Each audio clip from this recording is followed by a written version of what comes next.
সারের আল্লাহ দিলে কোনো সংকট নাই, কোনো সংকট নাই, সারের কোনো সংকট নাই।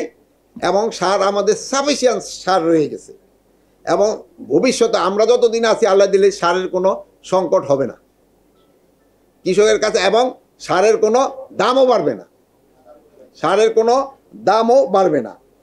আর আমরা একটা এখানে খামারি অ্যাপ একটা করেছি, ওই খামারিরা ওই অ্যাপটা দিলে ওই এলাকা ওই জমিতে কি ফসলটা সবচেয়ে ভালো হবে তাই করতে পারবে, প্লাস আর কি পরিমাণ সার লাগবে ওইটাও তারা নিরূপণ করতে পারবে। আপনারা জানেন আমাদের কৃষকরা অনেক সময় কিন্তু সার বেশি দিয়ে দেয়, স্পেশালি ইউরিয়া সারটা তারা বেশি দেয়।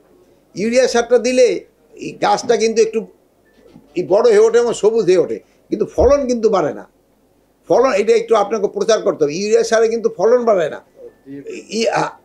আর ডিএপি অনেক, প্লাস আবার ডিএপির ভিতরে 20% ইউরিয়া থাকে, 100% ইসের ভিতরে 20%।